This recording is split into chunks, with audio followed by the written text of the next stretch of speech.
talk is called Edgar Cayce's Psychic, Medium, or Mystic. And what many of us are trying to do is we're trying to now place Cayce more into a category of being a mystic and not just have people calling him a psychic. And these are some of the things I did. I looked at the work group readings, their prayer readings, study group readings, and there are 2 books in the Cayce library on psychic development and psychic awareness. Also, there's numerous circulating files. And if you join the Cayce Center, which is about $100, although they've been having some price sales lately, you have access to all of this information. Plus, you have access to a number of videotapes that they have by various people, including Hewlin Cayce, who is Cayce's son. Oops, there. Now, the readings tell us that we all have psychic powers. Everybody can do this. And that every soul is psychic and the entity is above ordinary from the experience. So what he's been telling us is that psychic abilities are not part of our everyday, ordinary lives. It's something extraordinary or extra special. Psychic skills and psychic information is not something that you get from observation or from calculation or for any form of normal ways of deducing things. It's something beyond that. And when we start to get psychic information, lots of times they first come in dreams, then in visions, and then in experiences of feelings. And from the Cayce perspective, even your intuition is a form of psychic information. But the word psychic can be confusing, as the readings have said a number of times, because we don't know the source or force or activity that controls the psychic energy. And lots of times words we use, especially in today's culture, words are often misapplied. For example, psychic. If you look at it in the dictionary, it does have a relationship to the soul, but in everyday use today, our concept of the psychic is probably different. So we see that this subject is one that's very misunderstood. Now, what is a psychic? Now, I'm using a kind of spiritualist definition here, because a psychic is a person who can read the aura of another individual. This is usually a two-way type of communication, and I can tell you from my own mediumship experiences that when people want me to give them psychic information, it's totally different from when I'm doing mediumistic work, and I have to switch gears, and I have to say, okay, hold the psychic information for the end. And when I start to do it, I start to lean into the people and start to try to get more of a sense of their vibration and their aura. Where when I'm doing the mediumistic work, I'm moving back and I'm trying to connect with the spirit world. Now, he tells us that all bodies radiate with vibrations, which the body controls itself in mental and physical, and such radiation he calls the aura. Now, Mr. Cayce could read auras. He could read auras when he was in the sleep state, because most of these readings occurred when he was in a deep trance state, and he wasn't even aware of anything that he said. But he also could read auras and this type of information when he was in a waking state. Actually, there is a famous story about how a woman who was very angry about something came storming down the hallway towards Mr. Cayce's office. He looked up, saw her, and saw red all around this person, and he looked at her and said, "Go away and come back when you calm down." So he could read auras all the time. And this is an example of him reading auras in 1942 for a Bible study group. And here's an aura reading. "You have more violet in your aura than anyone in the room. Violet always indicates the seeker, the searcher for something. You have more of than gray, blue, opal, white, or pink.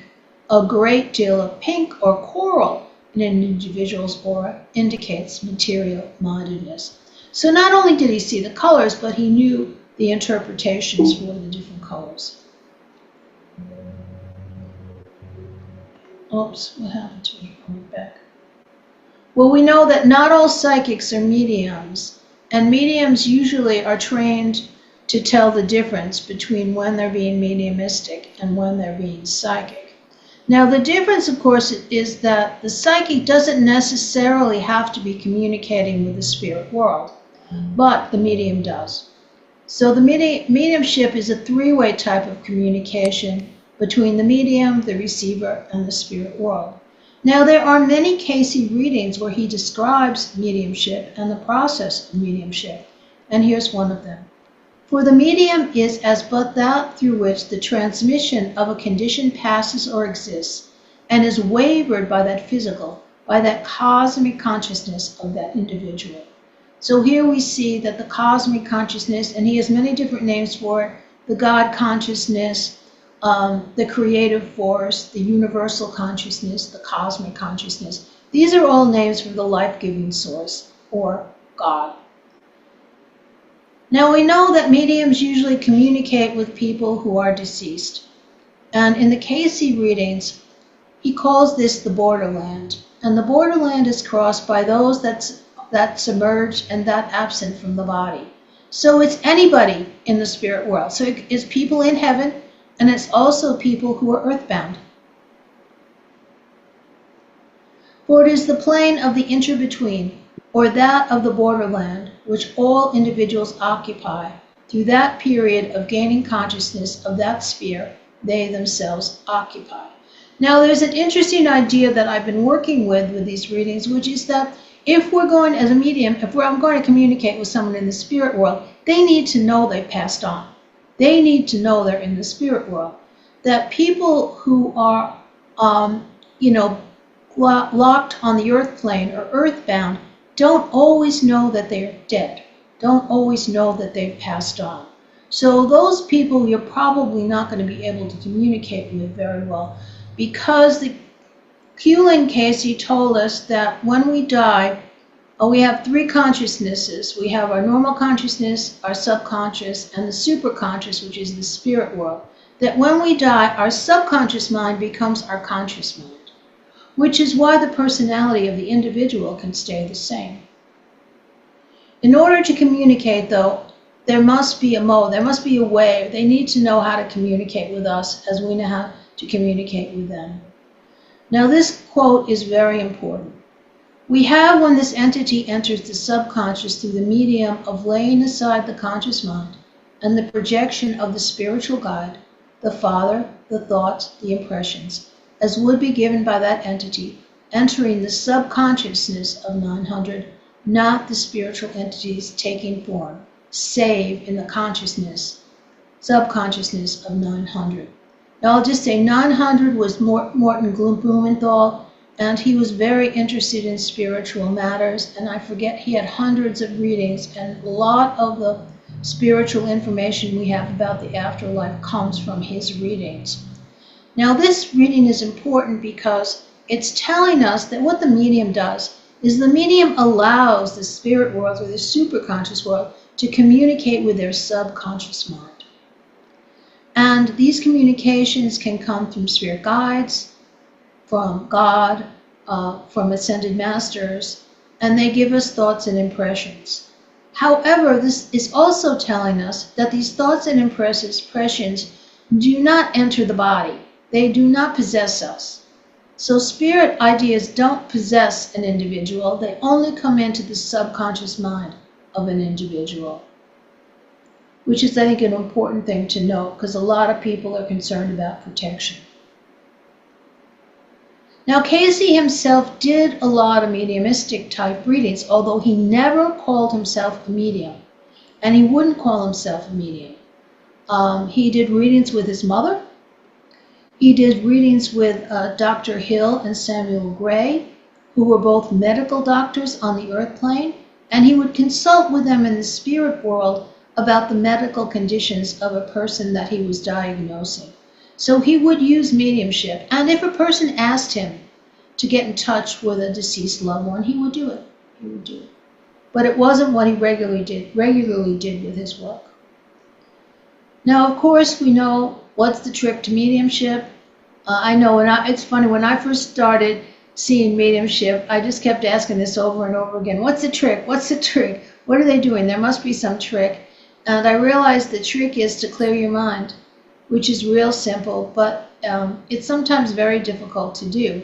So it's the clearing of your mind. So in the Cayce work, meditation is very important. And being able to clear your mind and allow the spiritual messages and thoughts to come in is a very important part of his approach towards psychic work. Here's another thing he says about mediums. In this case, when ones who subjugate their physical selves, mediums so-called, would open themselves to the operation of such messages, being sent from my dead self to my living husband, is this so? And I love this answer. Much as a kiss may be sent from one individual to another. So he's saying that our communication with the spirit world is as easy as a kiss on the cheek. It's a relatively simple process that we all can do. But he also gives us warnings about mediums and mediumship, and I think it is valid. In the attempt of ones to attune themselves, they may be frauds, by the activity of their own imagination, not by intent and purpose, but so controlled by those influences of the earth's experience of an entity as to be misguided.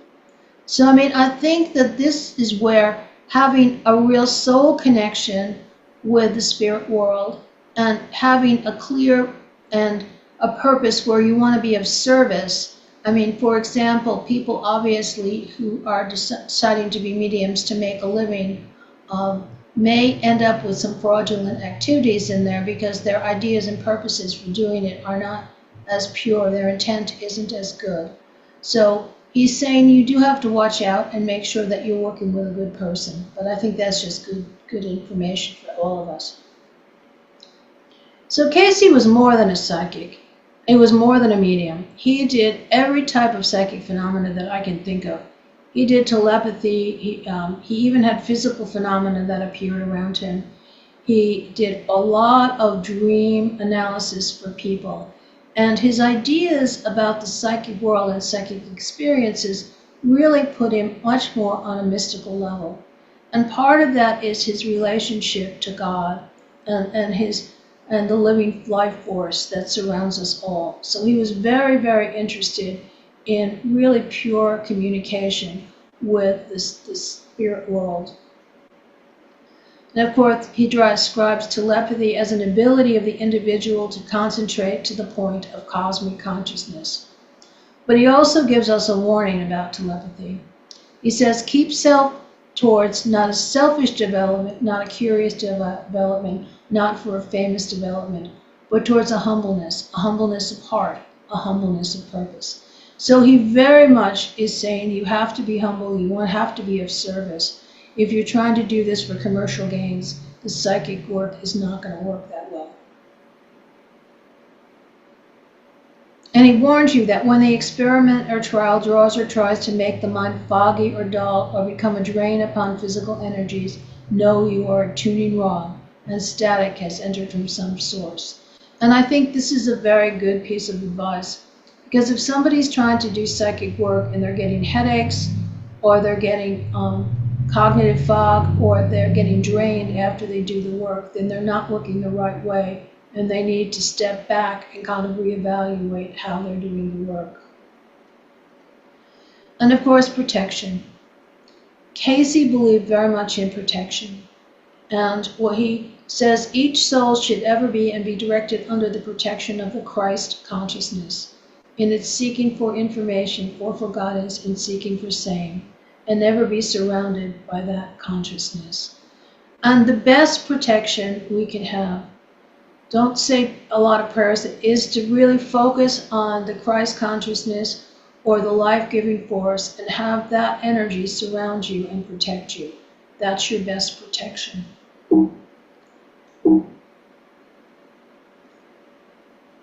And the Christ consciousness is the awareness within each soul, imprinted in pattern or the mind, and waiting to be awakened by the will of the soul's oneness with God. Now, Thomas Segru was the person, this was a reading for him, and Thomas Segru was the person that wrote one of the biographies of Edgar Cayce. There is a River. It's a very good biography. And we see it again. He believes that our soul Our soul is our connection to the life force. Our soul is a connection to the universal energy and universal consciousness. And our soul is very, very important in developing psychic information. And it's the development of the soul that will help you to become a better medium or a better psychic. Now, the psychic energies should always be constructive. And they have to be developed with proper directions. They have to be developed from the mental rather than through any character or mechanical manifestation. Now, the way I interpret this reading, and a lot of people can interpret readings differently, is that when you're doing psychic work, it really comes from the mental, from the meditation practices, from prayer and meditation, and those types of things. And you can't do any kind of mechanical tricks. And I know there's all kinds of exercises and fun exercises that we use to develop mediumship, but you can't just depend on those types of exercises. You really have to develop your soul and yourself. Now, as I said, Mr. Cayce did have physical phenomena that appeared around him, and here's an example. Please interpret the meaning of the lights which I saw around Mr. Cayce's head during the last reading on fellowship. Answer. This too may be a symbol of the awareness of the closeness of relationships of the entity and subject through which these were being brought to the consciousness of individuals during such period. For as there is often seen by the entity, those manifestations in the material plane of the spiritual essences. So he's telling us very clearly that we can physically see spiritual essences, and spiritual essences can be materialized. Of course, we see this in physical mediumship, and I think we're starting to see this with some of the light phenomena and some of the phenomena that we see going on with social media and technology. Here's another one. Please interpret the experience I had on Friday night, May 29th, in which I saw colors and heard a voice speak within me. His explanation: the lights are the spirit of truth, the voice as the oneness with him, God, that must be maintained if thy strength would maintain thee. So his interpretation of this, of the colors and the lights, are all very positive. The colors are truth, and the voice was the voice of God. And Cayce believed that the ultimate form of psychic communication was communication with the God force. Now, the way these phenomena occur is because it's the collaboration of the psychic forces meeting together from each vibration and from the higher developed forces of the body became physical manifestation. And I think that this actually explains physical mediumship, because he's telling that the phenomena occur as a combination of the spirit energies and the energies of the individual. So it's both. The physical human body plays a very important role in having this phenomenon occur.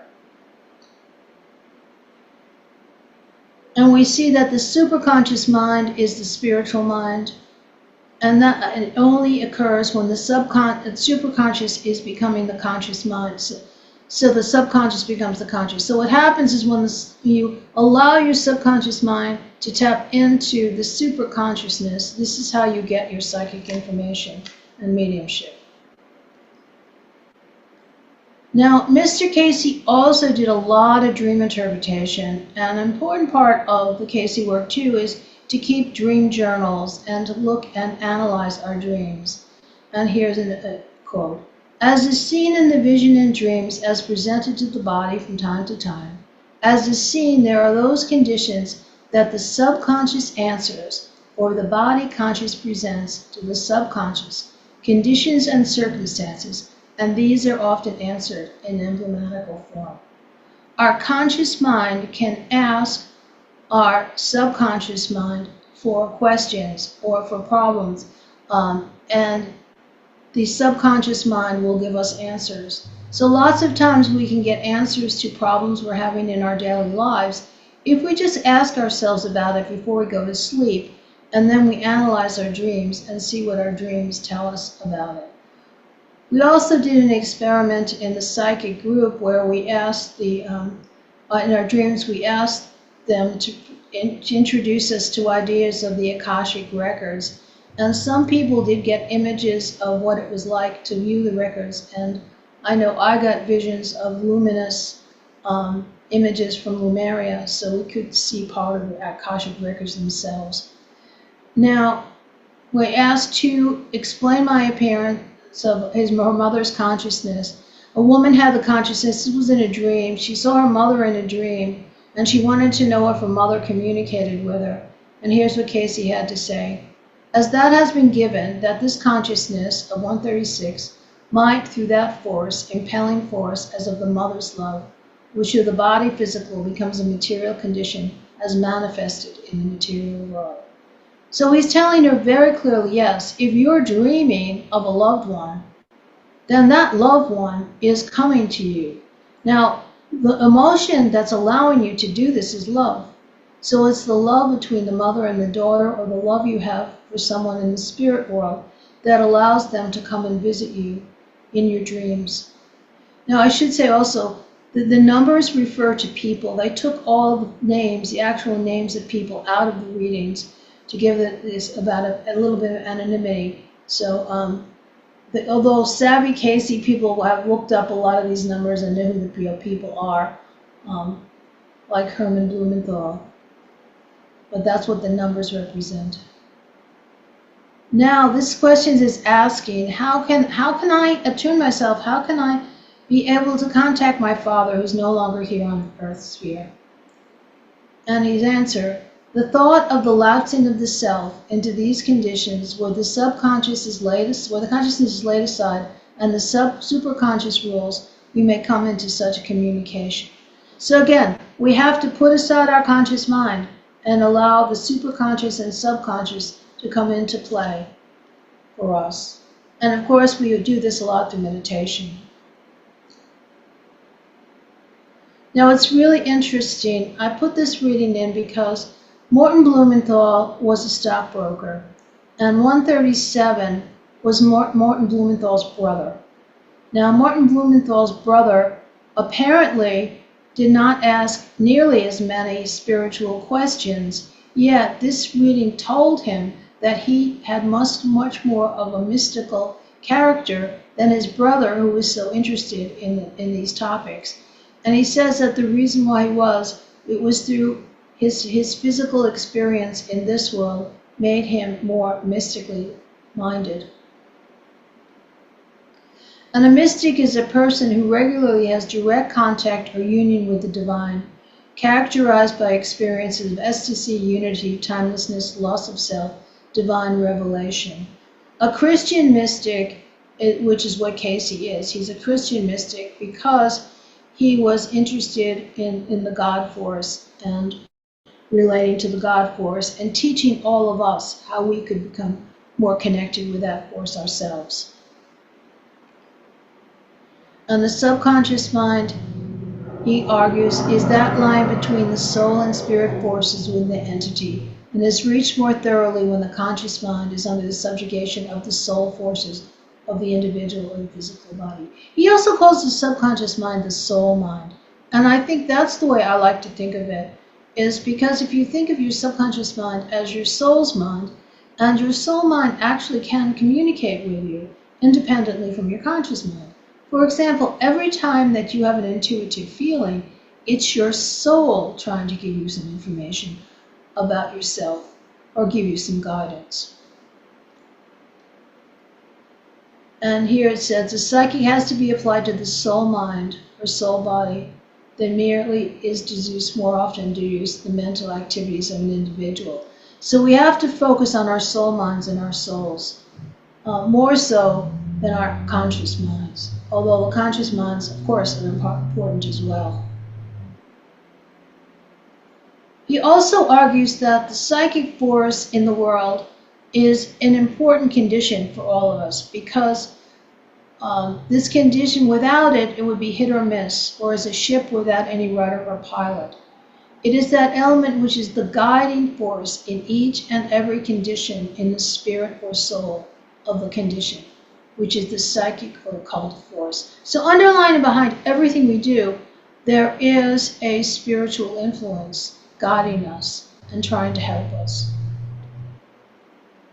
A lot of his information came from the Akashic records, and the Akashic records are an important idea to understand.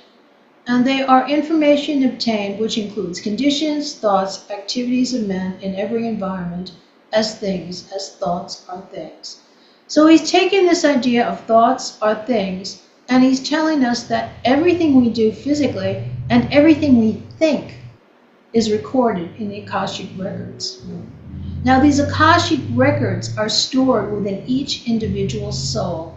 So the soul within us, that's why they say all of the information is contained within you, because it's contained within your soul.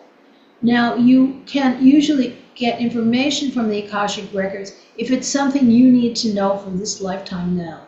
The Akashic records usually isn't like a history book. It's not like you can go back and say, okay, show me my last 5 past lives.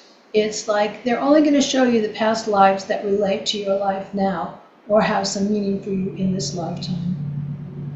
Now we can open the Akashic records when we tune ourselves to the infinite, and they be read by those attuning to that consciousness. So we can attune to the consciousness of the Akashic records and open them up. And that's how Cayce did his work. Because when he was in the sleep state, what he would do, and it always would be, it's interesting, there would always be a person who would be contacting him for a reading. It wasn't like he was just going out there and saying, okay, give me some. It was like a person would contact him. They would have a very specific question for him, whether it was about a life reading about their lives or a physical reading about their health. And he would go and look at the Akashic records of each individual soul that he was reading for. So we would go in, tune in to that individual, look at their soul, and see what information was there that would help them with their problem or situation. And again, reading these records depends upon the attitude. Our intention is critical. Our desires and why we want to seek the information is very, very important. Now, Cayce described reading the records, and he described it this way. He said that when he went to the records, it was like a hallway without any walls. It was a hall without any walls. And he was conscious of seeing an old man who handed him a large book, a record of the individual for whom he sought information. So he would look in the book and he would get the information for the individual. And the God consciousness is the field to be manifested by man's love, man's activity towards his fellow man. And psychic means that of mind presenting the soul and spirit entity as manifested in the individual mind. So we see that our daily activities are very important to our own soul progression and growth. And this is Cayce describing his own spirit communication. Through these or through the universal or consciousness of cosmic consciousness from the very abilities of the entity Edgar Cayce to wholly subjugate the physical consciousness as to allow the use of physical organs that may be attuned to all realms that pertain to psychic or mental or spiritual influences in the realms around the entity. Now, he would again completely give over his consciousness to the subconscious so that he could connect. And he also allowed his body to be used as a vehicle, a voice, to be able to give the messages to someone else. So that's how we did the readings. And it's very important that he says psychic is of the soul. It's not just reading the aura, it's of the soul energy and the soul self. And during this process, the conscious mind is under the subjugation of the subconscious or soul mind. So we give ourselves over to the soul mind when we're doing psychic work. And the psychic operates through the facilities of perception, whether hearing, seeing, feeling, or any portion of the sensory system.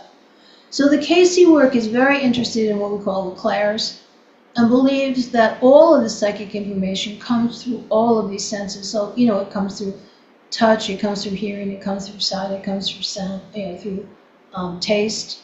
All of the clairs that we have in spiritualism he believes are what we get how we get the information. So we can get this. And he describes the physical body this way. There must be in the physical or material world a channel through which psychic or mysterious forces might manifest. It must become concrete or definite, with some channel, some manner of manifestation. The anatomical condition of the human body lends itself to such an experience, then through some portion of the physical organism of a body. So he's telling us that it's our whole body. Our body is the channel through which psychic information comes, which is why you need to look at all the different aspects of how you receive information. And we become conscious of it too, not only by our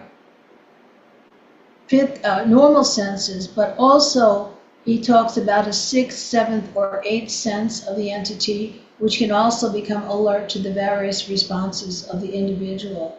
Now, of course, we all know about the third eye and the sixth sense there, but he's saying that some of these other senses that are in the psychic realm where we receive information. So we have to pay attention to the things around us in our environment. Of course, it all comes through the brain, which is the highest vibration of the forces within the body. And when the source is from on high, if the seeking is from the soul within. So it depends on your soul and how your soul and why your soul is seeking for information, how high a level of information you will receive. So we can come in communication with the God force in an individual life. And the experience is from within, though. That's why he keeps saying, go within, that you have to go within. And he's critical of spiritualism because he's saying that spiritualism looks without, meaning it tends to look without to people in the heavenly realms without spending the time going within to develop the soul and develop the soul energy and relationship. And I think this is a very, very important idea that spiritualists need to understand, because some of them are getting more interested in soul development, but you have to really work on the soul more than just communicating with the dead. And of course, this happens with faith, and faith is the essence of creative forces within the active force of that of an individual, to which they apply themselves in the spiritual activity of their experience. Faith is how we understand our relationship to the divine and our relationships to God. So in order to do any of this work, you have to have some kind of faith. You have to believe in some type of universal force, and I don't care what you call it, whether you call it infinite intelligence or God or creative energy, whatever it is, you have to have a belief in this life-giving force. And again, we do this through meditation and prayer. And here's a sample of a Cayce prayer. Lord, here am I. Use me, not my will, but thine be done, in me, through me, today, now, and always. His prayers are always asking for help and saying that you want to be of service to others, never asking for things individually for yourself. Now we know that awakening to the psychic world can come through prayer, it can come through meditation.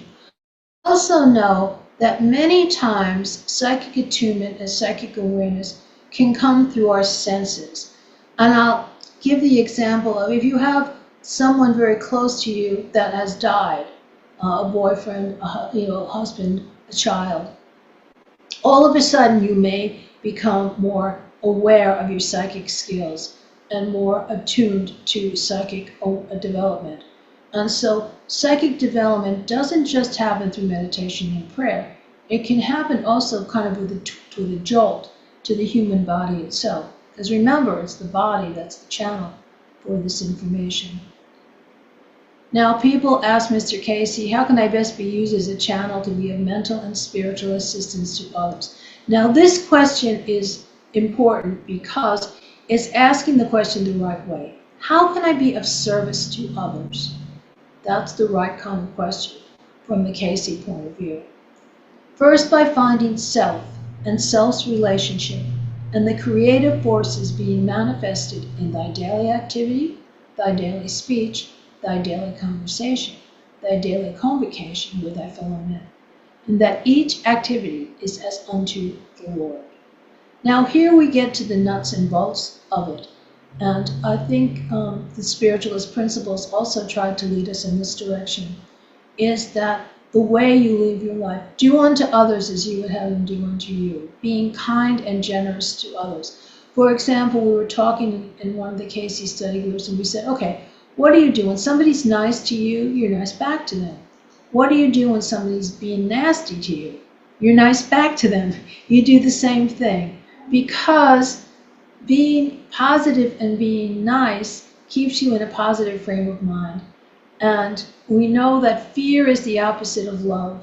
And when you are fearful and engaged in any kind of confrontation like that, that creates more poisons within your body. So you're actually healthier and happier if you are nicer and kinder to other people. And it also will develop your own spiritual awareness. So I do it in my everyday life. I kind of think now, when I'm in a store, I try never to get frustrated. If I'm standing in a long line, I never go up to the cashier with a negative kind of point of view. I always go up to them with a positive kind of view, kind of, how is your day, how are you? And I find that when I do that, the results are always better and more positive. One of the ways in which the Cayce work tells us that we can be a better person is to set an ideal for ourselves. He says that we have to set ideals, and these ideals can be both spiritual or they can be material. But setting an ideal for yourself, an ideal on how you live your life. For example, I'm going to be kind and nice to other people whenever possible. Obviously, we're not perfect, but whenever possible, that's my ideal. And try to live that ideal. And these are ideals. If you set ideals for yourself, they can help to guide you with your own behavior and how to react to situations. And he tells us that we normally set ideals, whether we're conscious of it or not. And I'm going to tell you, this was an ideal. I didn't realize it. When I very first started doing mediumship 20 years ago, I set an ideal for myself without realizing it. I said, I want to be of service to other people. That's what I want to do with my mediumship. And because of that, I think I've never been able to do anything commercial. I've always had to stay on the giving side of it and never on the side of trying to make money or be popular. So ideals are set by the creative forces found in life, love, and truth as manifested in the earth through the Father, the Son, and the Holy Spirit. So Cayce tells us that many of the ideals we can set for ourselves can be found in the Bible, can be found in religious tradition. So that's one way to look for your ideals. Now I have to say, what have I learned? I think an important thing that I've learned by doing all of this work is that instead of traditional ideas about mediumship and psychic skills, I've realized that they have to be the result of personal spiritual growth and progress. So now I focus on that. And I still do take some mediumship training classes, but really the focus I have is on my own personal development and my own personal growth. And I have to tell you that since I've been doing the Cayce work, the psychic messages that I'm getting have changed, and they're being more profound and they're being more diverse. For example, I do sometimes get images of past life things, or my intuition when it comes to spiritual healing is much more fine-tuned. I go up with a person and I can tell where they need work and what part of their body is ailing them, and so I can direct my energy to those areas. So it does work when you do it this way. And the Cayce readings believe, and this is the important phrase, spirit is the life, the mental is the builder, and the physical or material results are the effects of the application. So spirit is life, and the mental things that we construct within our lives and within ourselves are what we end up building for ourselves. So if we want to be happy, we have to be positive. We have to try to do positive things not only for ourselves but other people. and these will come back to you with those types of actions. And again, the Cayce readings believe that the highest possible psychic realization is that God the Father speaks directly to the sons of men, even as he promised. And I can't tell you how many people I've heard or met, talked to, and known that have been touched by the voice of Jesus or the presence of Jesus. I myself have experienced that. And when we do, it's a sense of love that you can't really explain easily in our everyday world. So there's a sense of love there, and we all can develop that within ourselves. So Cayce's psychic communication teaches us how to have a direct union or contact with the divine. And that's the goal of his work, which is called the Search for God work. And that's what the teaching tells us. And although the Search for God study groups don't look like they're developing psychic skills or psychic development, it is developing the soul. So it's the soul development. And they say ultimately as you develop the soul, you will develop more psychic gifts and some psychic skills. I will say I, though, am directly taking the Cayce readings and exploring all the different aspects of psychic abilities and psychic skills and seeing how he explains them. And I have to say I've gotten a much richer understanding of how the psychic process works from working with this material. So, questions? I'll stop sharing my screen. Questions, comments? Thank you, Susan. That's absolutely fabulous. Now, for those of us who are perhaps just starting with the Cayce work, what would you suggest? What's the best way in? Well, there's a couple of things you can do. If you're interested in the Cayce work, there are study groups. There's all kinds of study groups, and they're on Zoom. I mean, you don't have to physically come to Virginia Beach. There's all kinds of Cayce study groups on different topics that you can go to the website, edgarcayce.org, and find the study groups and join the study group and learn about it that way. As I said, I have a study group that's focusing on psychic development, and I'm very excited about the group because I have a group of people in it that have all kinds of different psychic skills. It's not just mediumship. Some people do dowsing. Some people, like Nancy, talk to angels. People do all kinds of different things, and we compare notes, and it's interesting to find people talking about teaching past life experiences and things like that. So we have a really interesting conversation about it. So that's one way you can get involved in Cayce. And the other thing I would say, read the Cayce biography, There Is a River. And that's one of the biographies. That's a good introduction to Cayce. And in the back of that book, it has all of his various philosophies. So, Can you talk a little bit about the Cayce remedies and how to access them? Okay, that's an important one. The Cayce Institute, they have these circular files. They have circular files on just about every disease you can think of. I, of course, spent time reading every single MS file there was, and after reading them, I worked on my diet, because there's a Cayce diet that he talks about, dietary things. For me, I went on what they call the wet cell battery, which is this device that I plug in. It's like a battery.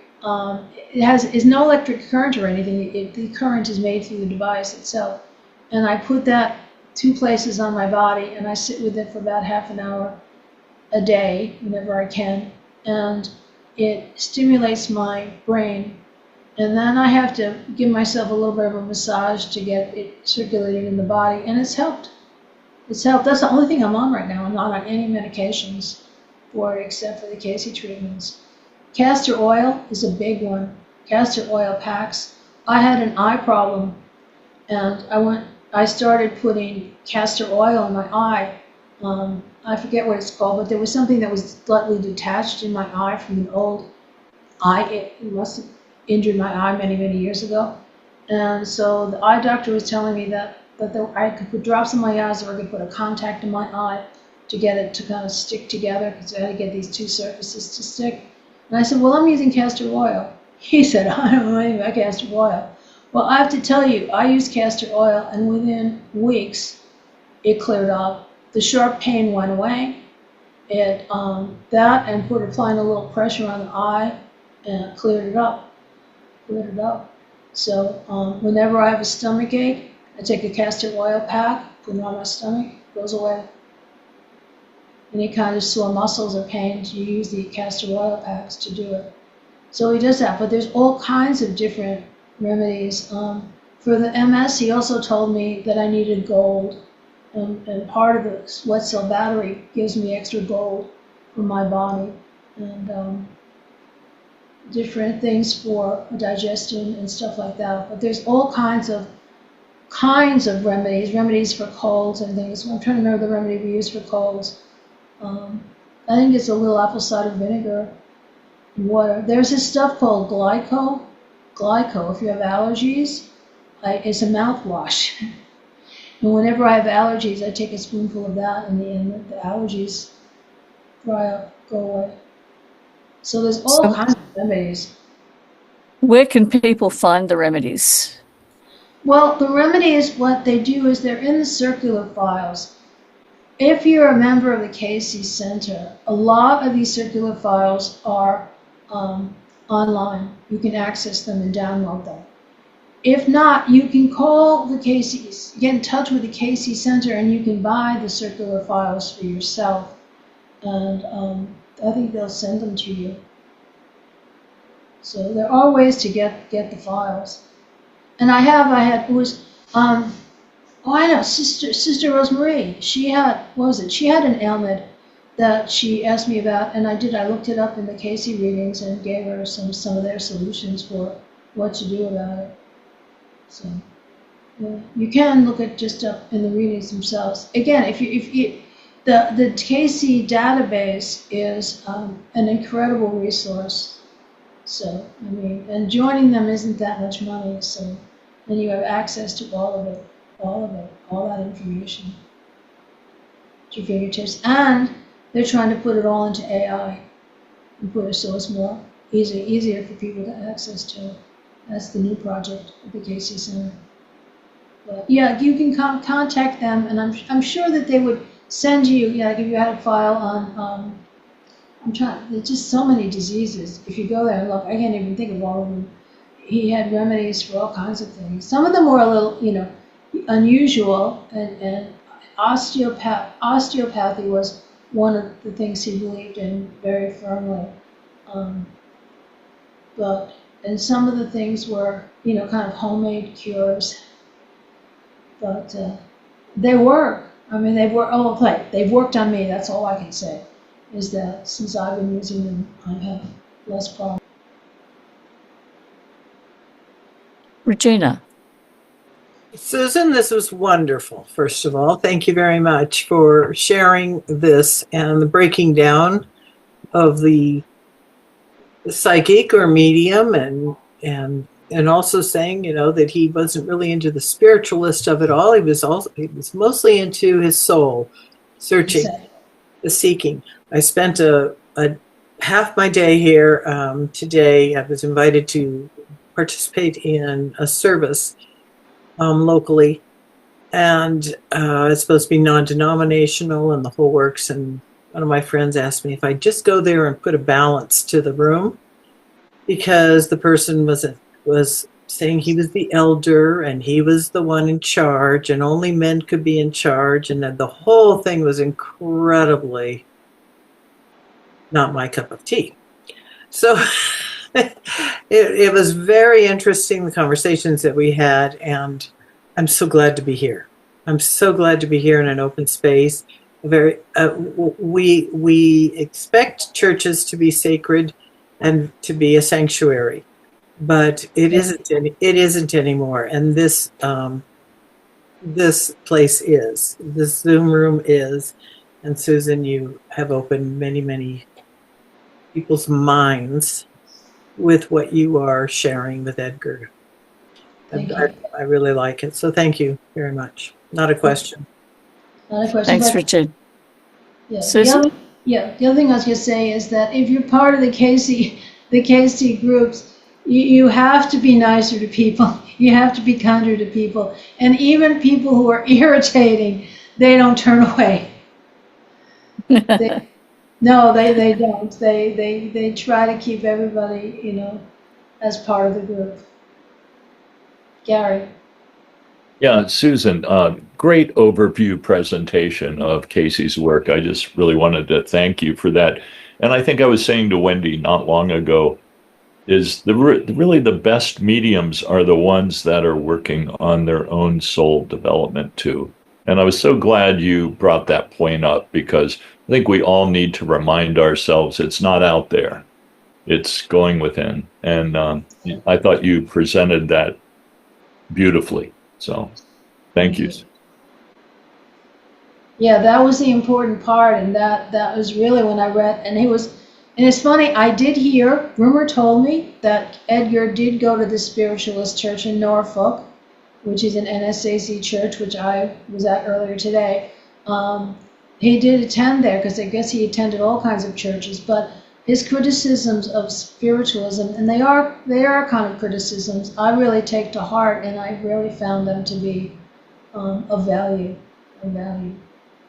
Yeah, I think a balance is so important, of doing that work and doing it selflessly as well as working on your own development at the same time.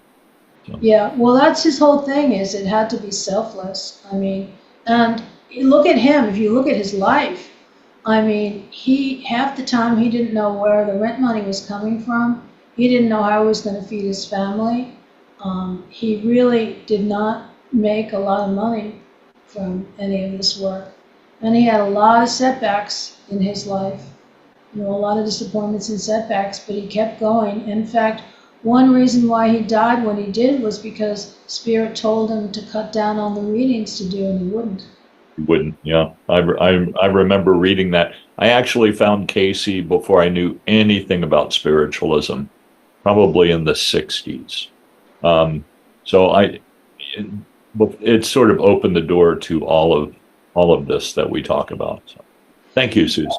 You're welcome. Yeah, I first found him in the late 70s, early 80s, and they had these little paperback books on all Edgar Cayce and his. You probably know, you're the one I'm talking about. I read all of them. Yeah, that's how I first found him.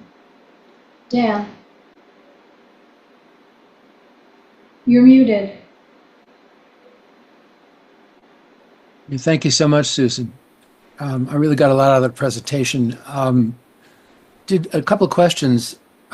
First of all, I just wanted to, like Gary, I was exposed to Edgar Cayce and his work very early on.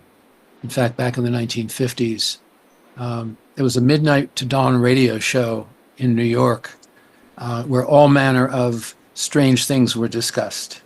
And Cayce was one of the sort of the star items. His work came up over and over and over again. And he was sort of one of my entrance doors to the whole field.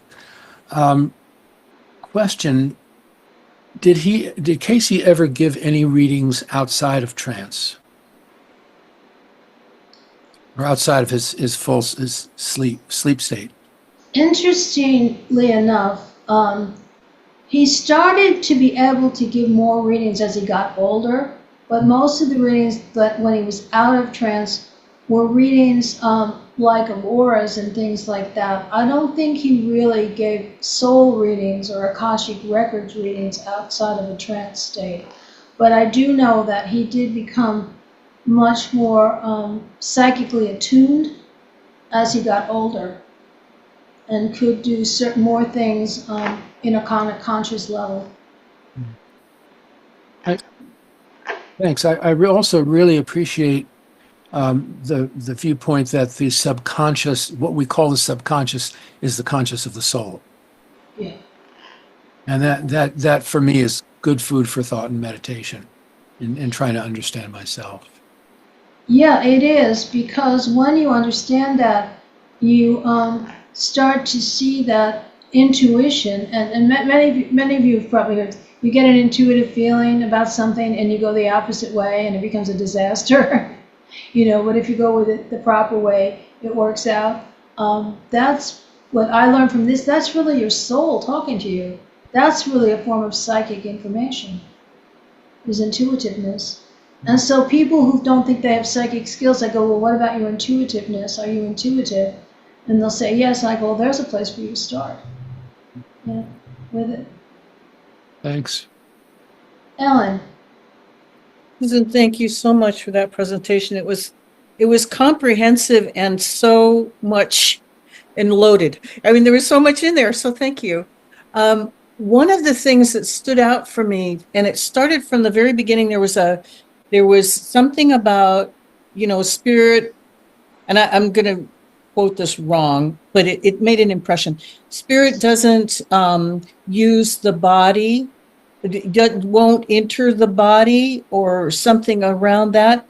And then toward the end of the presentation, you were really talking about all of the ways in which the various the organs of the body communicate and all of that. And so there's a part of me that says that one of the things that we have to be careful about with anybody like Edgar Cayce is taking anything that he has said out of context to the whole.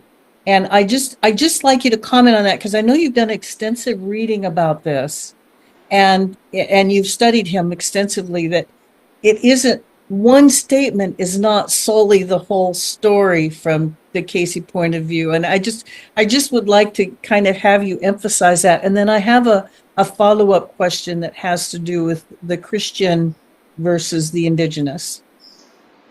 Well, I mean, yeah, you have to realize that the readings, although we generalize the readings because they do give us a tremendous amount of insight into spiritual things. I mean, that's why the 900 readings, the readings of Morton Blumenthal, are so important, was because he was asking more generic questions about the spirit world and about mediumship and those kinds of topics. But the individual readings themselves were done for a particular person. So you have to realize that some of these things you can't totally generalize. Other things, like I know someone asked me about the MS stuff. The MS stuff came over numerous readings, so that it was a commonality with the wet cell battery for numerous people. So that can be generalized. And just so you know, where you get the wet cell batteries, there's a company called BAR, B-A-A-R, in Pennsylvania, or the Cayce Center itself sells these things. But all the Cayce products are distributed through the BAR company.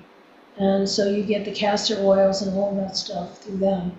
Not that I'm trying to sell them, but that's how you get it. Or you can buy the stuff through the Cayce Center itself. That's how I bought mine. I bought mine through the Cayce Center and now order the supplies through BAR. So my follow-up question really has to do, and this is one of the things that I struggle with Cayce, is the heavy emphasis on Christianity. Because I know so many of the indigenous peoples that I've been around who are incredible healers and do this incredible work. They possess those personal qualities that he's talking about in terms of humility, in terms of service, those kinds of personal qualities. But there's no Christ consciousness in that. This is all the indigenous. So I just want to ask about that, because this is one of the things that makes I kind of go when I have to put it all into the Western. Yeah, well, I mean, look at me. I mean, all right, I came out of spiritualism, right? And I'm in the middle of the Cayce work. I was not a Bible person. I mean, I'm going to say that. I'm not. I haven't read the Bible all the way through. You have to understand his orientation. He was a very religious person. He came out of the South. He read the Bible every single year. And the language, and I believe it's because of his deep association with the Bible. And by the way, the Christian churches poo-hooed him. They turned him out because of what he was doing. So that's why a lot of it's in an almost quasi-biblical kind of language. But again, when you take the word God, if I'm an indigenous spirit, you could replace word spirit. You could use universal consciousness if you're a Jungian. You could use life-giving force. You don't have to use the word God per se. It's all of those things that's the life-giving force within all of us. And that's why when I do our group, I try to say it's not just God. It could be infinite intelligence. You can look at it that way. Whatever you believe the life-giving force, where that life-giving force comes from, it's your connection with that life-giving force, which is your soul. So whatever words you want to use that are comfortable for you, use them.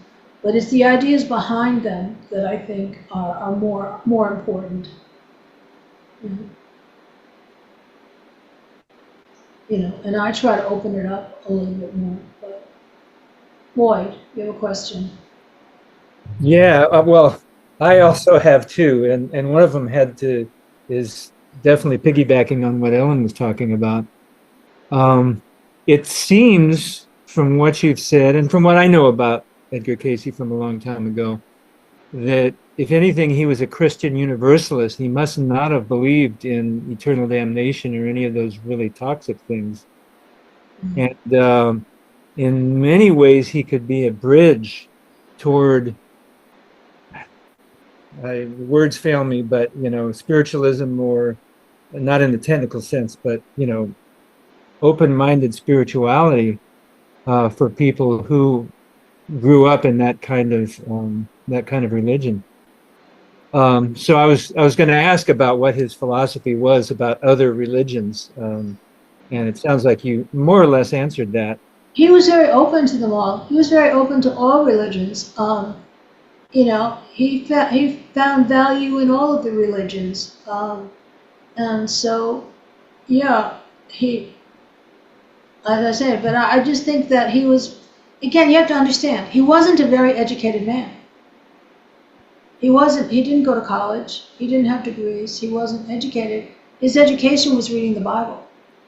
So that was his kind of point of view, or where he was coming from. So that's why it's sort of couched in that language.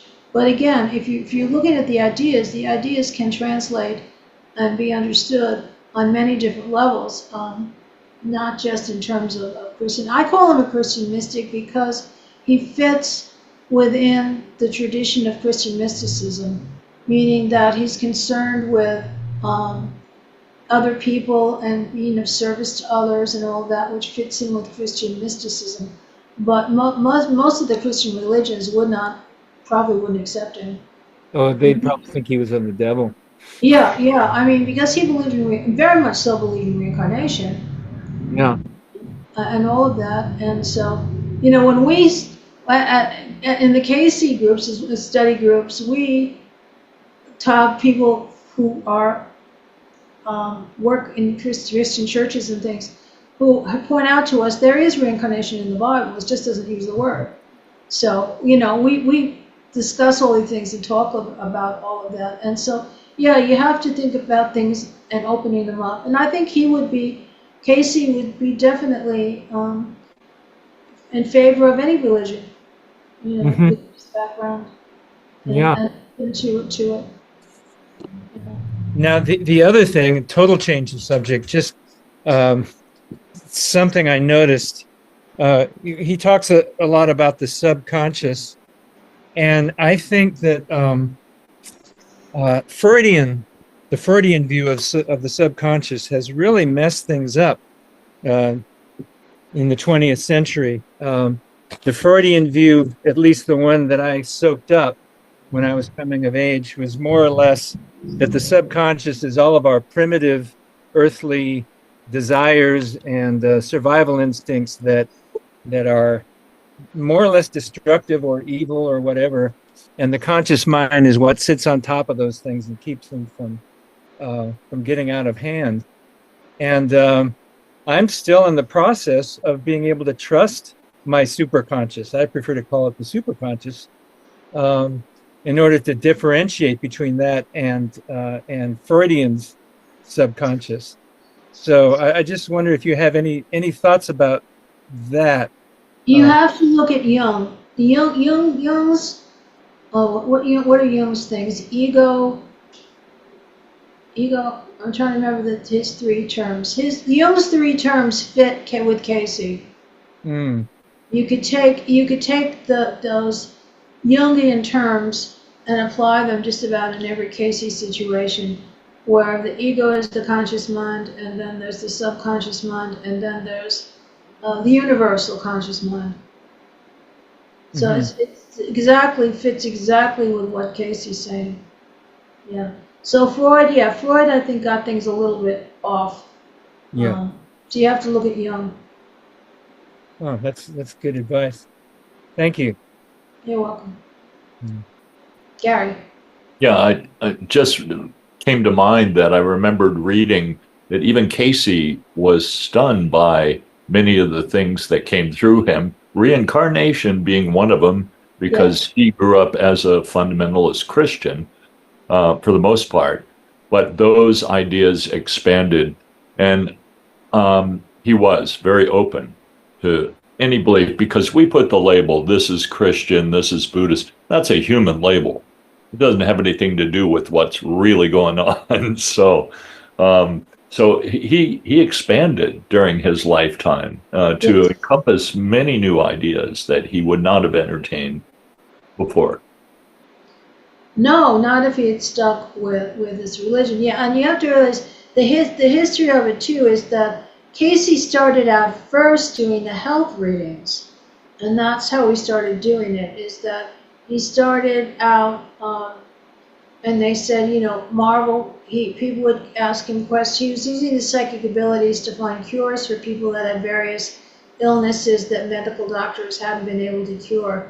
So he started out that way, and then the life readings came later, Right. later on in his life, and And then I agree with you. He's a mystic. yeah, he Yeah. is. Yeah. Which is a much better term than a psychic. Yeah, especially in today's environment, because we have all these people running around saying they're psychic mediums and psychic this and psychic that. So it waters down the idea. But no, he was a mystic, and I think I have to say, I do get messages from. I have gotten messages from him. I was going to ask that. Yeah, I have gotten message. I did once in a seance, but I mostly get messages from him. I'm part of a group called the Glad Helpers, and the Glad Helpers are a group. It's the healing group of the Casey Center, and what we do is we ask for names and we pray for people who are on our list of names. We pray for every country in the world. We also do hands-on types of spiritual healing. So it's a group that we meet once a week, although once a week online or once a week face to face, and do healing. So we do it in the meditation room at the Casey Center, which is the third floor there. They have these huge crystals.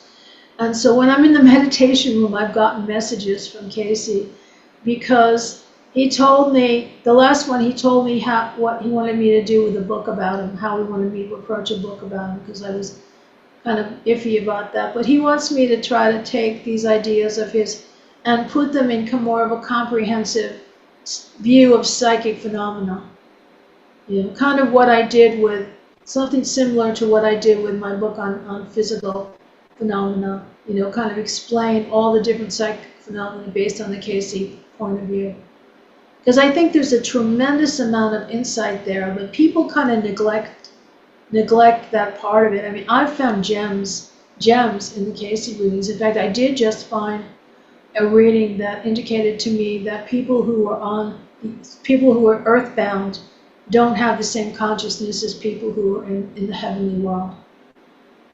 So, yeah. But anyway, Regina, you have a question. I do. First of all, Gary, you said a great word about Casey. You used the word expansion, and that this is the process of expansionism continually. I was in meditation the other day, and there were several mediums that we enjoy that were sitting around. And I asked them, I says, what are you guys doing here? You know, I know you guys are great help, and I appreciate it, and I really, but don't you want to move on? You know, do you really want to stay this close to the Earth's realm? And Casey said to me clearly, I mean, it just gave me chills also, and a great, deepest appreciation, that he said that because he was in a state of trance most of the time when he was working as in the physical, he really didn't fully engage in everything that was going on because he was not present. He was not physical that much. And he has used this opportunity to work with many mediums around the world to help them stay physical, mental, but expand and clearly open their own doors by going within and therefore going with outside and opening the doors from within so that when the doors open up, they are projecting the super consciousness, that love, that extension of who they are. And because it is hard on the body and all the rest of those things, and there is, when we're altered, there is a desire to go deeper and deeper and deeper, to expand more and more and bring through more and more of the energy that is out there in the superconsciousness. And so there is an addiction in that way of going, oh, please, just give me more. Give me more. Let me expand more, expand more. But he said he expanded so much that he was gone most of the time. Yeah. So, and it wasn't until his later years when he realized he didn't have to go. He could be there. He could be present and do his readings as well, do his quality work. He could still be present, but that took a lot of recognition in his own person. I don't know how to explain it all, but he is working with so many people, Susan, and I wanted you to know that. And you of course being one of them. And it's great. He's not working with me, but he was there, and he wanted to make sure I pass that message along. So that's what I'm doing. I have to tell you, it was really funny. The first time I got a message from Casey was the first time I went to the Cayce Center. I wasn't a member or anything. I just went with a friend and to see it. Just wanted to see it when I first came down to Virginia Beach. So we went to the Cayce Center. We went up to the meditation room, which is great. It's this wonderful room, these huge crystals, and it's got a view of the ocean. So it's on the third floor, and you can look out and you can see the ocean. So I'm sitting there, and Edgar came to me, and he said, I never wanted to be a shrine. You know, he didn't want all this big, hoopla around it. And it was really powerful and really kind of heartfelt. But I think that to take his work now and not just do it as the man, but to look at his teachings, and to look at the work as teachings, and to look at the work as something that we could all learn from, is what's really important. And I do say, if you dig through it, and he does, he makes you work. He really makes you work to get through those readings, to find things, to find those little gems. But that's what it is, to find the gems and pull them out and put them all together, which is what I'm trying to do. Yeah. Because he explained it. I mean, he explained physical mediumship. He didn't say it's physical mediumship, but he's saying, yeah, it's the body of the medium, plus the spiritual energies, but that these energies don't possess the person. Some people get afraid that the spirit's going to come inside me. It doesn't come inside you. Just comes into your subconscious mind. That's not to say for some individuals that having some entity come into their subconscious mind can't mess them up, but there's not a physical presence there. Yeah. Lloyd. Yeah. So then, what does he say about trance mediumship? My father was a trance medium. He allowed spirits to take over his body and his vocal cords, and he worked with other people who did the same thing. What did Cayce have to say about that kind of thing? I really haven't found too much about trance mediumship. In fact, that was a question I asked. That was a question I asked in the study group this week. I said, what is the difference between doing, meditation and doing trance work? I think that Cayce, from what I'm gathering from the readings, would say that if you're allowing your body to allow the psychic messages to come through in that way, let them use your body as well as your mind, as long as it's positive and good information and your intention is correct, then I think you're getting ideas from the spirit world. I mean, he did say that guides come through and the angels come through and different types of divine entities come through. He was aware of those different presences in the world, but he would say that what your goal would have been to, instead of just having these divine entities come through, try to get it to be the God force. Try to go higher, is what I think he would say. So all of it really has to do with intention and how constructive and high, in quotes, you go. Yeah, and I think that if you're doing trance work like I do, and I think part of the thing I have to realize is that question is, who do I trance? Who are these people that I trance? Well, I usually don't trance somebody's grandmother. The people that I'm trancing are people who have been established or leaders when they were alive, or well-known people when they were alive, or they're divine spirits of some sort. But again, if it's a personality coming through of any kind, I have to also realize that part of that point of view is going to be from that personality. It's not totally from the pure God force entity. And I think he would say to me, or to anybody doing it, try to strive to get to that higher level. Yeah. And just make sure that all of the messages that are coming through are positive. Exactly. Yeah. Yeah, I mean, because all right, because I teach trance, and when I teach trance, it's really difficult to teach trance, by the way. It's not easy because people have all these weird ideas about what it is. And one of my main criteria is to look at what is the message. Is the message healing? Is it helpful? And if it's negative in any way, shape, or form, I know the person's not really trancing. Right. So you have to be, I think discrimination is needed. And I think that's what he was warning about us with mediums, is to say too, is be discriminating, about it. Make sure your medium's really connected and not getting some distortion in on the message. Yeah, my dad used to say something like, don't just believe everything they say. I mean, a lot of them are just people. Right.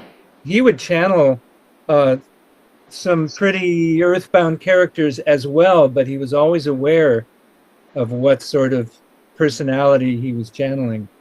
I mean, one personality was somebody who came through and said that they had held up a stagecoach, for example.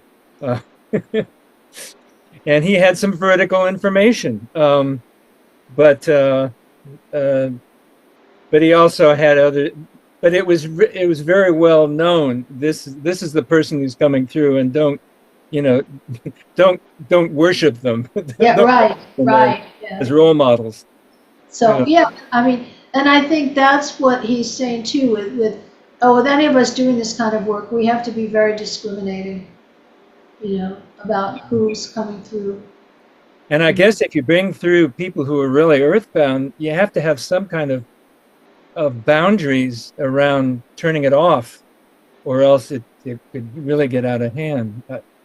Well, you do. I mean, that's why. And I would just say, I use the term Christ consciousness, And I use the term Christ consciousness when I'm doing healing, but I'm talking about the universal healing energy. And a good friend of mine who's a Hindu also uses the Christ consciousness in his healing, because it's really more of a concept of Yeah. a universal healing force, so then we just call it the Christ consciousness. So he's saying that if you're going to do this kind of work, you really need to have yourself grounded in that protection and aware of that protection.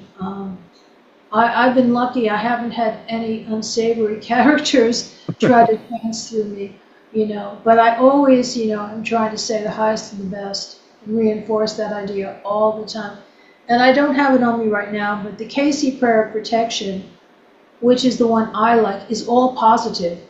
It's just, as I open the throne to grace, beauty, and mind, I surround myself with the thought of the Christ consciousness. That's all his prayer of protection is, And he doesn't get into saying, protect me against this, protect me against that, He doesn't. Right. It's 'Cause all then you're positive. focusing on this and that. Right. You just want to be positive, absolutely positive in what you're saying. And love, surround yourself by love. Yeah. If the religion thing bothers you, then just surround yourself with love. Yeah. Yeah. Okay. Yeah, this is a great conversation. Thank you. You're welcome. Susan, I have quite a few questions. First of all, crystals. How how important are crystals in terms of healing and in terms of communication? Do you use crystals yourself in your communications?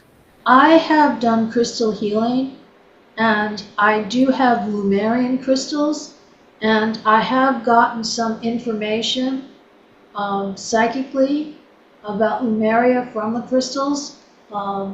I don't use them as much as I probably should. I guess because when it comes to healing, I'm a purist.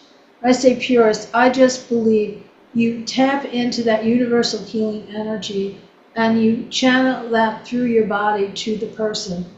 And that's all you really need to do spiritual healing.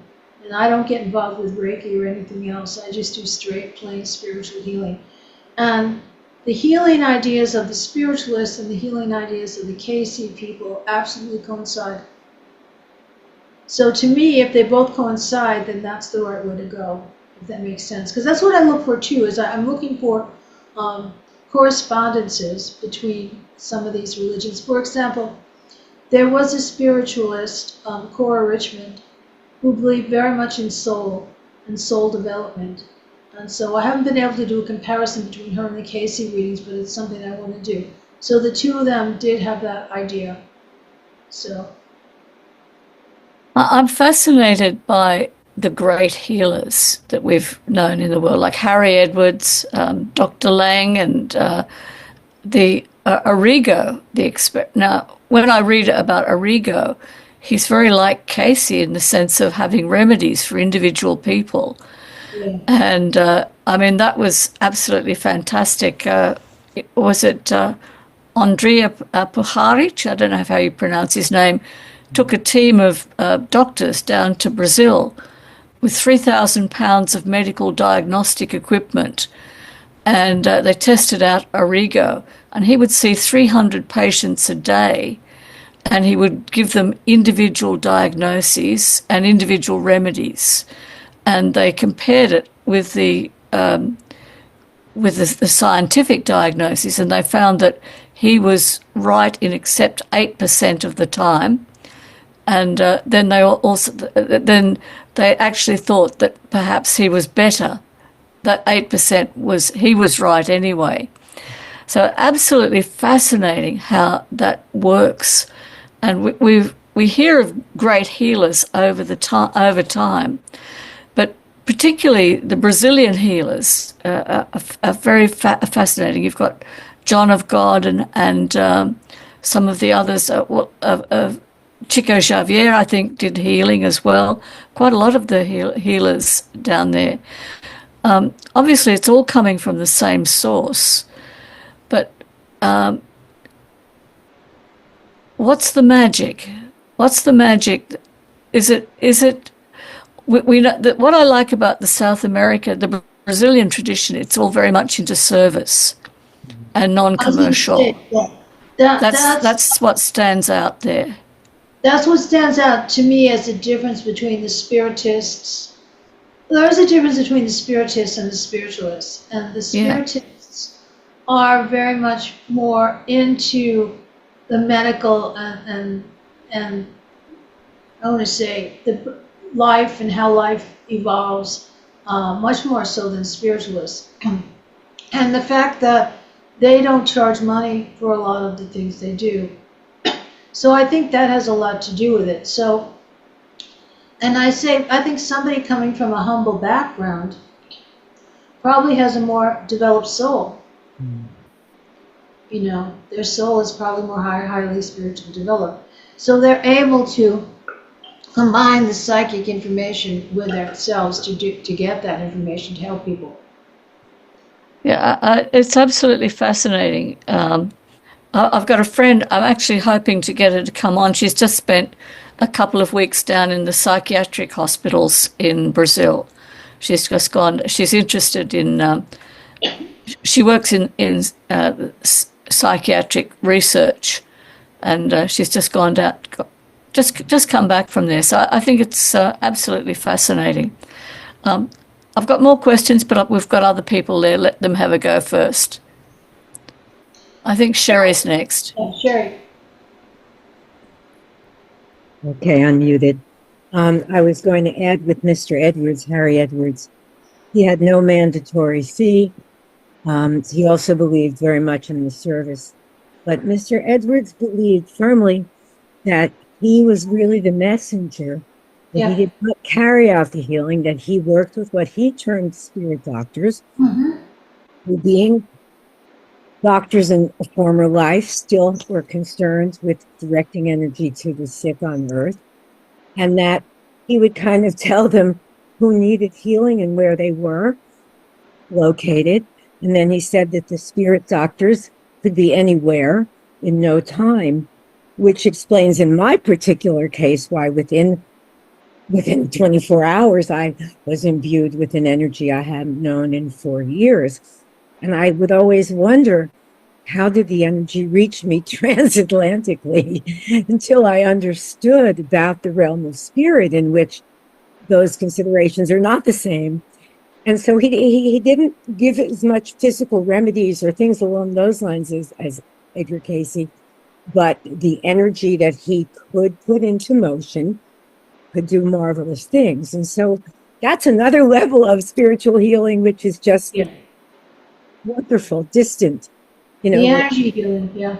I mean, that is, I mean, and I mean, that's the different things. I mean, and Cayce did the same thing. He was communicating with doctors in the spirit realm as well. You know? I'm quite sure that's part of when we see such miraculous results, that there is a lot more going on we don't see. And amen for that, you know, because on our own, we couldn't imagine that that there is more. There's a planned act, Mr. Edwards would say. There's a lot going on. It's a beautiful thing. I mean, I haven't seen anything where he explained that process other than the fact he would go in and look at the Akashic records. But then the other people who are doing this kind of healing too are obviously have access to that kind of information as well. So, I mean, the Akashic records would have access to remedies and have access to what an individual's soul needs. So again, it's directed, but he was working with an individual person, right? He would know who it was he was trying to heal. Oh, sure. Yeah. And we would be in communication with him through snail mail because there was no internet yet. And they called him the man of letters because he would answer the letters. And it was just astounding. But in many, many cases, there was a result for the better. It's just an amazing thing. Well, I think the difference with the Cayce remedies is that a lot of the Cayce remedies made you work too.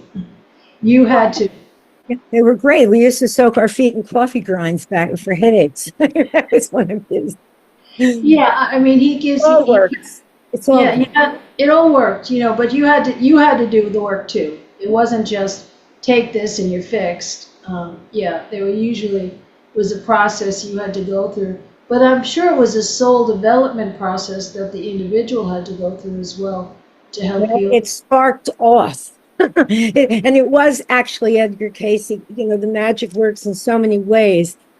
I was I had been sick for a number of years, and I'd heard about this, Mr. Edwards. I thought it was, and then I read Edgar Cayce's story about how he saw, he was able to see into a girl's wisdom tooth that was pinching on it.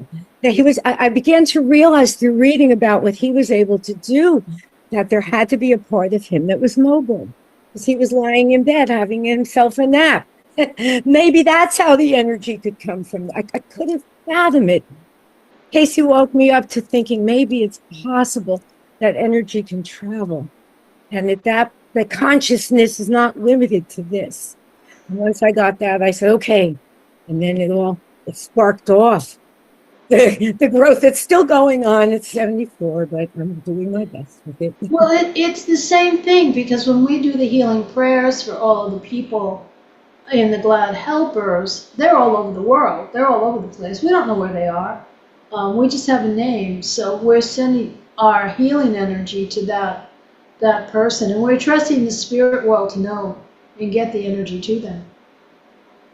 Well, Mr. Edwards always said, because I would thank him, and he'd say, don't thank me. Give thanks to our guides and spirits. So we always have to acknowledge that when something that miraculous happens, and But I it's think, a good thing happens, something small. Either way, it's such a gift. but I think you made an important point there. These people realize it's not them. Really. He would always The say that. moment you start thinking it's me, you're Yep. out. And I mean, I go crazy when I see a medium who's written a book with all of these readings in there, like, look what I did. I go, that's not the way it should be. Yeah. Well, the point was made earlier by a few people tonight, the importance of always working on yourself. It's not just about any gift you're lucky enough to get your hands on. It's about who are you and how do you go about your business. So I find that's really important to this. And I've been so greatly gifted to be getting any help from spirit to be able to get an EVP or anything. I'm just grateful that I could get included. Yeah. Well, that's where you have to think. Yeah. Dan wanted to say something. Yeah, just briefly about, and thank you, Wendy, for mentioning A.R.E, the Brazilian healer. I'm familiar with Paharach's work with him, and I'm fascinated with the psychic surgery aspect of his work. And I know we can get into all kinds of discussions about how things are labeled. There's the product and then there's the labeling. And whether we call it physical mediumship or not, seems to me that there is an aspect of physical mediumship involved in psychic surgery. Does Yes. that make sense? I would agree with that. Yeah. I mean, because you're overriding the norms of the physical world in doing that. Exactly. And I mean, I've heard stories of them doing surgery where they see them literally cut people open, and then 10 minutes later it's like healed. So you couldn't do that on a totally physical plane. I went a number of times to this fellow brother Gregorio from the Philippines.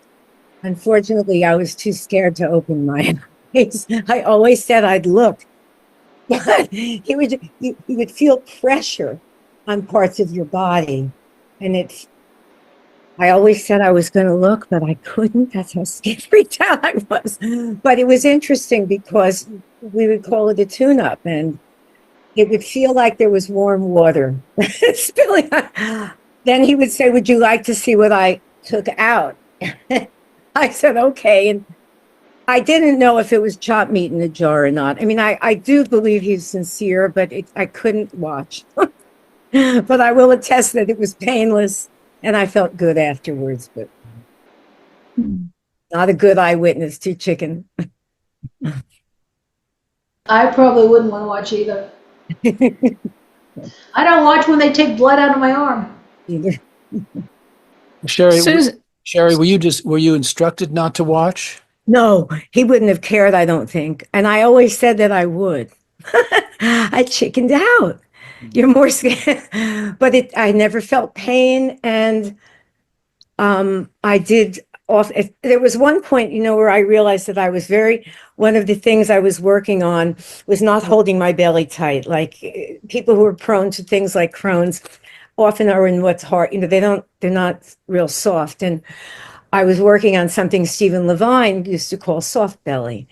And I couldn't really get there. And then I walked out of a meeting with Gregorio and I felt like I needed a girdle. I felt like my belly was going to fall out on the street. I was walking around like this.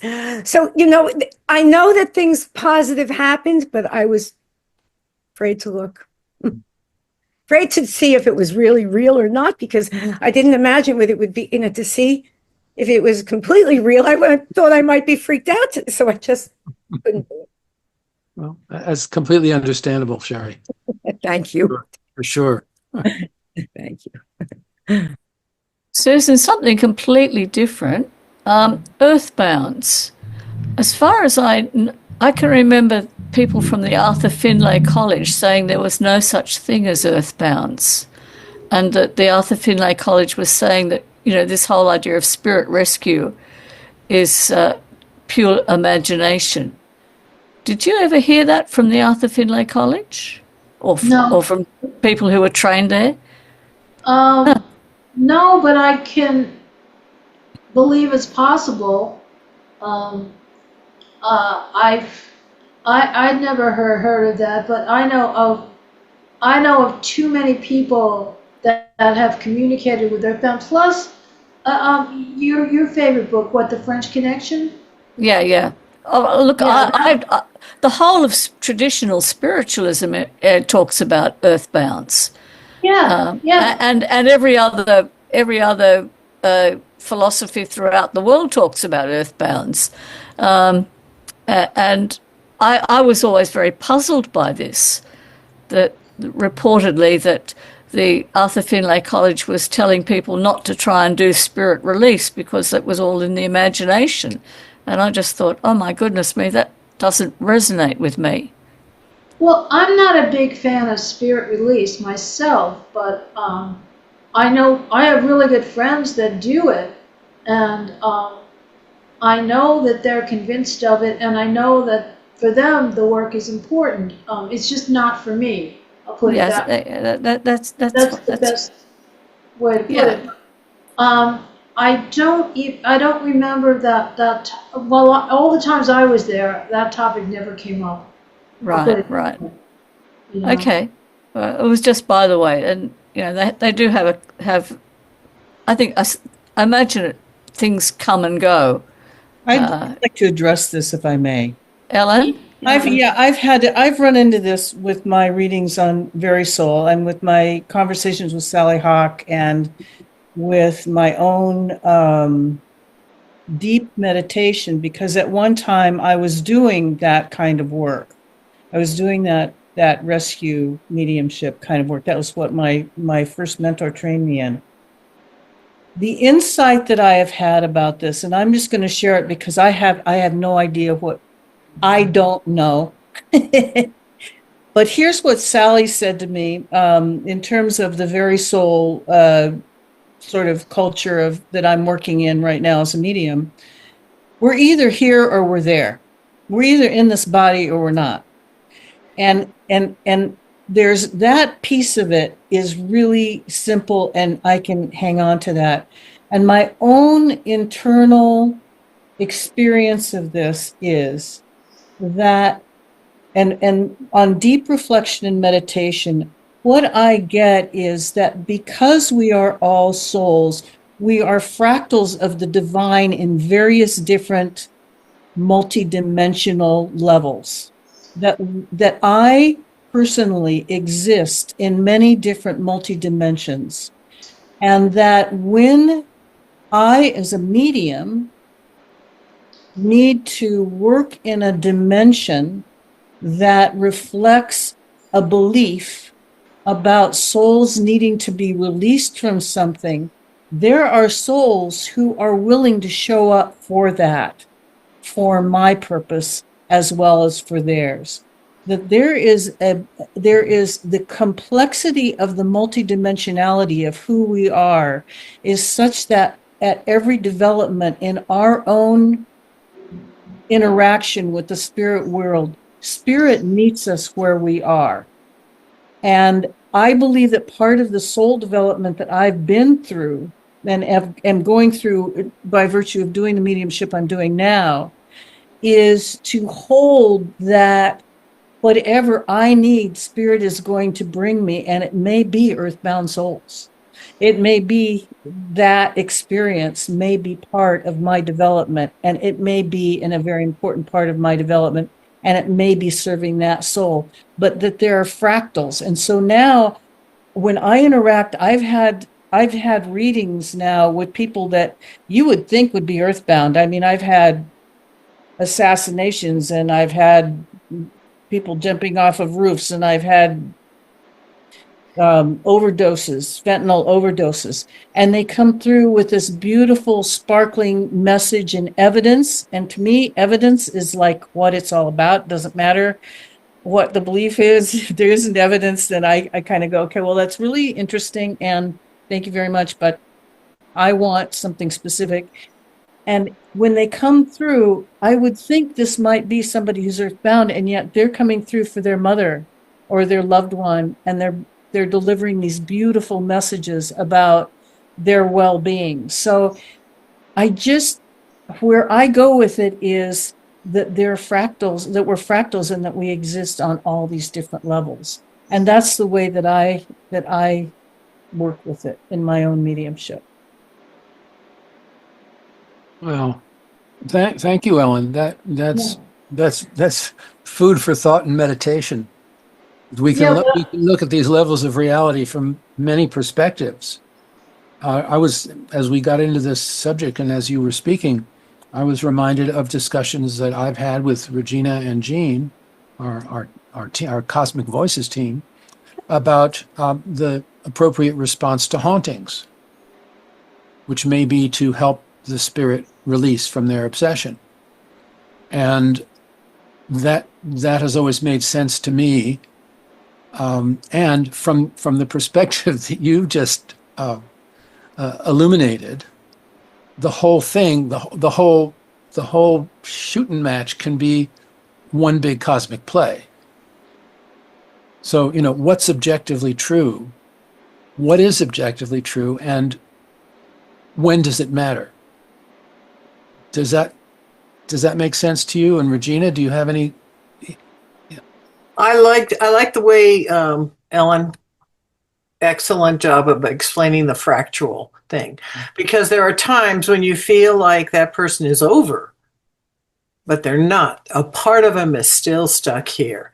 I have found that quite often to be true when a person has left and with severe mental challenges, Alzheimer's, where they were very, very lost. And so parts of them have to be actually collected in a way from, their childhood or their marriage, different things, because by the time they've disappeared and moved over, there's parts of them that are still here. They're still kind of stuck here. So that fractal, I love that, because it's sometimes a rescue of parts. And that's all. It's just a rescue of parts. And you bring, lost finger. It's not really that, but it is a part of the thing. And as far as earthbound, there are those who usually the trappings of earthbound is mostly because of the denial of what's actually available to them when they do die. they're so expecting a certain thing to happen that it's not, that it doesn't. And so they sometimes get trapped just simply by that. I want to say there are also spirits who are volunteers to take care of certain geographical areas. And Yes. they actually oversee those areas and they stay close to the earth for that purpose. I've been shared that several times by Aboriginals, that this is their responsibility to be very close to Earth and to continue the guiding practices and the spiritual practices with their people, and to be these stewards to protect this fragile land. So, but that's with the Aboriginals. I have not gotten quite that with other things. Certain, not Mayans, Olmecs out of Mexico is another one of indigenous descent that truly believes they are guardians of the ground, the actual ground, below the surface. So a mantle, what is it? What's underneath the ground? Dirt. Yeah. So, and oh my gosh, when I'm in Mexico and I'm in their region, oh, it is so noisy, so loud, the drumming, the chanting, and yet all you're hearing is birds, but not me. I'm hearing loads of other things. It's wonderfully exciting to know that they're still here with us and doing their best taking care of our wonderful earth. Anyway, I got off. Sorry. Yeah, but you have to realize too that whatever we believe here on the earth plane, whatever our thinking is like here, is the thinking that's going to shape what happens to us on the other side. Right. So a lot of the people that are earthbound could be people that were like fundamentalists, where they were told that if only 10 people were going to go to heaven and the rest were going to go to hell. So they're afraid they're going to be in hell or something like that. So that could be a reason why they get trapped. They're going to be surprised because they many have told me I'm going to hell, and I'm going to go over there and be on the other side and kind of give them a handshake and help them on over. Come on in, not into hell, but come on into this fun place. I have to tell you that the French, I know it was from the French Connection, that medium's messages about people who were trapped, for me, was the most revealing and the most telling. And she said that the way they can move into the light is if someone they know comes in and gets them, someone who's passed on. And it's like what I did with Nancy when that spirit we had in the garage. We kept saying, go on with your family's there in the light. And that's what they have to understand. So, yeah, I do think some people get trapped because of their own thinking. They do, and also because they don't want to. I had one. Sorry, Wendy, is this okay? Absolutely. Just Please. jump on in. Please jump in. I had one woman. She was getting close to dying, and so she very fundamentalist, and she said, "Regina, I know you were raised Catholic, and I've said some crazy things and blah, blah, blah." And she goes, "But I'm about ready to die. And I really want to know what do you think?" So I told her, and I says, "And if you want, we can call in your hubby and we'll make sure that he's aware. We go ring the bell," because he was a little dull on the other side, dull-minded. And she goes, "Oh, I don't ever want to see him again. Let's call someone else." And I said, "Well, who do you want? Who do you want?" And so when she was getting really close to her death, her hour, I called in all the people that she asked for. And her departure was just lovely. Just lovely. Reaching out, from bed. And you knew she was reaching into the ones that she loved. And that, there's nothing greater than to see that passage and the going home.